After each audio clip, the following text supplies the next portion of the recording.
बिस्मिल्लाहिर्रहमानिर्रहीम। एक ज़बरदस्त वीडियो के साथ आपका मेज़बान Haider Khan Al Haider real estate and builders multi garden B17 आपसे आपकी खिदमत में हाजिर है और उम्मीद करता हूं आप तमाम देखने वाले भी खैर आफियत से होंगे। नाज़रीन, मल्टी गार्डन B17 और फैसल हिल्स के बारे में लोगों के दरमियान बहुत ज़्यादा कन्फ्यूजन है कि हमें किस में इन्वेस्टमेंट करना चाहिए, किस में इन्वेस्टमेंट नहीं करना चाहिए, किस में फ़ायदा है, किस में नुकसान है, इसके मालिक कौन है, इसकी ऑनरशिप किसकी है और यहाँ पे कितनी आबादी है और किस में लोग ज़्यादा सेटिस्फाई हैं, तमाम में इंशाल्लाह डिटेल में डिस्कस करते हैं। नाज़रीन, अगर अभी तक आपने मेरे चैनल को सब्सक्राइब नहीं किया तो लाजमी कर लें ताकि रावलपिंडी इस्लामाबाद में जितने भी अच्छे हाउसिंग प्रोजेक्ट हैं उनकी अपडेट आपको बर वक्त मिलती रहे और आप तमाम इन अपॉर्चुनिटीज़ का फ़ायदा उठाकर मुनासिब वक्त पर इन्वेस्टमेंट करके ज़्यादा से ज़्यादा पैसा कमा सकें। नाज़रीन, सबसे पहले ऑनरशिप की बात करते हैं तो ऑनरशिप जो है दोनों की अलग अलग है। मल्टी गार्डन B17 की ऑन कर रहे हैं multi professional cooperative housing society. इन्होंने ऑलरेडी E11-1 में, E11-3 में, टेली गार्डन F17 में, उसके अलावा मल्टी ऑर्चर्ड में और B17 में भी काम किया है और ये ही इसके ऑनरशिप है। इसकी ऑनरशिप ये क्योंकि कोऑपरेटिव हाउसिंग सोसाइटी है और कोऑपरेटिव हाउसिंग सोसाइटी का कोई भी बाकायदा तौर पर मालिक नहीं होता। इसके तमाम प्लॉट होल्डर या तमाम इसके जो मेंबर होते हैं वो ही इसके मालिक हैं और हर 3 साल के बाद यहाँ पे इलेक्शन होते हैं, उसके बाद बोर्ड ऑफ डायरेक्टर और उसकी मैनेजमेंट तब्दील होती है और वो ही इसको मैनेज करते हैं और इसकी मेंटेनेंस का काम करवाते हैं। जबकि फैसल हिल्स की ओनरशिप जो है वो जेड इंटरनेशनल की अंडर है और उसके चेयरमैन हैं चौधरी अब्दुल मजीद साहब और वो ही उसके बारे में उसके डिसीजन लेते हैं और वो ही इसको लीड कर रहे हैं।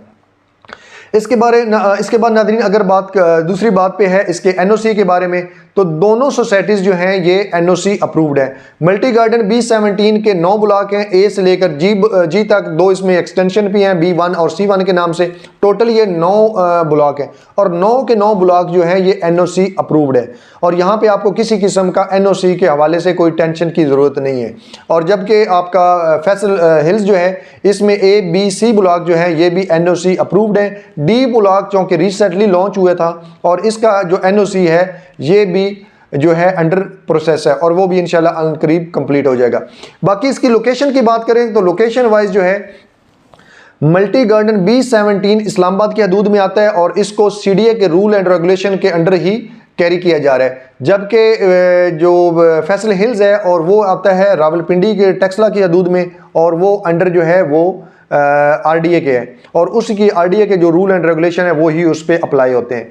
नाज़रीन, इसके अलावा ये दोनों जो हाउसिंग सोसाइटी हैं ये इसके ऊपर GT रोड के ऊपर है और यहाँ नज़दीक तरीन जो इस्लामाबाद के लिए एक नया रास्ता जो तामीर हो रहा है मारगला रोड के नाम पे, उस पर भी 85% जो है काम कंप्लीट हो चुका है और B17 से लेकर मारगला रोड तक सिर्फ और सिर्फ 2 किलोमीटर का डिस्टेंस है, जबकि मारगला रोड से फैसल हिल्स तक 5 किलोमीटर का डिस्टेंस है। उसके बाद आप फैसल हिल्स में एंटर हो सकते हैं।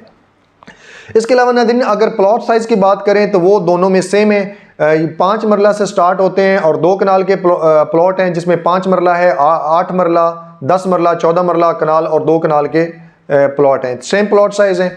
और अगर इसकी रेट की बात करें, मिनिमम 5 मरला की अगर बात मैं रेट की करता हूँ, इसके अलावा चूँकि कनाल 2 कनाल के वो रेट जो है वो बढ़ते जाते हैं, तो 5 मरला में कम अज़ कम आपको फैसल हिल्स में प्लॉट 35 से 40 लाख रुपए का मिल सकता है आज की मार्केट के हिसाब से। उसके अलावा B17 के लास्ट G ब्लॉक में आपको 45 से 50 लाख रुपए का प्लॉट मिल सकता है।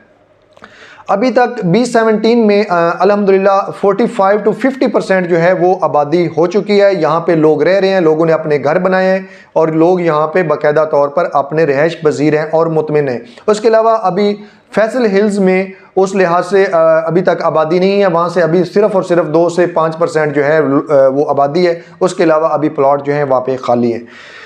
इसके अलावा नाज़रीन अगर इंटरटेनमेंट की बात करूं तो आपको मल्टी गार्डन B17 में क्रिकेट स्टेडियम मिल जाएगा। उसके अलावा यहाँ पे वसीओ अरीज फुटबॉल ग्राउंड है, उसके अलावा फैमिली पार्क हैं, इसके अलावा चिल्ड्रन पार्क हैं और फैसल हिल्स में भी आपको क्रिकेट स्टेडियम, फुटबॉल ग्राउंड और पार्क्स जो हैं वो भी वाफर मकदार में वहाँ पे भी मौजूद हैं। तो इसलिए आपको वहाँ पे इस तरह की किसी किस्म की कोई कमी या परेशानी नहीं होगी। उसके अलावा अगर बिजनेस अपॉर्चुनिटी की बात करूं तो अभी right now multi garden B17 में आपको बहुत ज़्यादा बिजनेस अपॉर्चुनिटीज़ हैं, क्योंकि यहाँ पे लोगों का रुझान भी है। इसके करीब नज़दीक जो भी आबादी है, चाहे D17 है, टेक्सला से लोग यहाँ पे शॉपिंग करने भी आते हैं, और उसके अलावा यहाँ पे अपनी आबादी जो B17 की वो भी काफ़ी हद तक है। तो यहाँ पे हर तरह की बिजनेस अपॉर्चुनिटी जो है वो अवेलेबल है। लेकिन फैसल हिल्स में वो 3 से 5 साल के बाद इस तरह की अपॉर्चुनिटी आपको देखने को मिलेगी। इसके अलावा नाज़रीन, अगर मैं एजुकेशन की बात करूं तो मल्टी गार्डन B17 में आपको हर तरह का स्कूल, जिसमें आपको सिटी स्कूल मिल सकता है, आपको रूट स्कूल मिल सकता है, उसके अलावा आपको अमेरिकन लाइफ स्टाफ ये है, एजुकेटर है, और बहुत ज़्यादा स्कूल जो हैं आपको यहाँ पे अपॉर्चुनिटी अवेलेबल है। उसके अलावा अभी तक आपको फैसल हिल्स में राइट नाउ इस तरह की कोई अपॉर्चुनिटी अवेलेबल नहीं है। उसके अलावा शॉपिंग मॉल जो है, शॉपिंग के लिए, क्योंकि आपको पहले भी बताया है कि इसके गिरदो निवाह में टेक्सला से लोग भी आते हैं, यहाँ पे बहुत अच्छे ब्रांड भी हैं, बहुत अच्छे जो है यहाँ पे जो शॉपिंग मॉल भी हैं। तो B17 में आपको हर तरह की अपॉर्चुनिटी मिलती है, आपको हर तरह के यहाँ पे मॉल्स और बिजनेस अपॉर्चुनिटी मिलती है, जबकि फैसल हिल्स में इस तरह की अपॉर्चुनिटी अभी आपके पास नहीं है। नाज़रीन, इसके अलावा अगर मैं डिस्टेंस की बात करूं तो डिस्टेंस जो है मल्टी गार्डन B17 में फैसल हिल्स में, अगर हम GT रोड से जाएं तो ये 2.5 से 3 किलोमीटर का डिस्टेंस है, और अगर G ब्लॉक और C ब्लॉक एंड पे देखा जाए तो ये दोनों, जिस तरह इनकी ऑनरशिप आपस में कनेक्टेड है और अच्छे रिलेशन रखती है, इसी तरह G ब्लॉक और C ब्लॉक आपस में कनेक्टेड हैं और इनका दरमियान से जो है वो रास्ता मौजूद है। इसके अलावा नाजरीन, मल्टी गार्डन B17 और फैसल हिल्स के पास अभी मोटरवे से इंटरचेंज मौजूद नहीं है, और ये दोनों सोसाइटीज़ जो हैं ये संगजानी इंटरचेंज से फ़ायदा उठाकर मोटरवे तक अप्रोच हासिल कर रहे हैं, और इस चीज़ की पॉसिबिलिटी है कि इंशाल्लाह फ्यूचर में G ब्लॉक को मोटरवे से बाकायदा तौर पर इंटरचेंज मिलेगा, और इसी इंटरचेंज के थ्रू फैसल हिल्स को भी अप्रोच मिल जाएगी।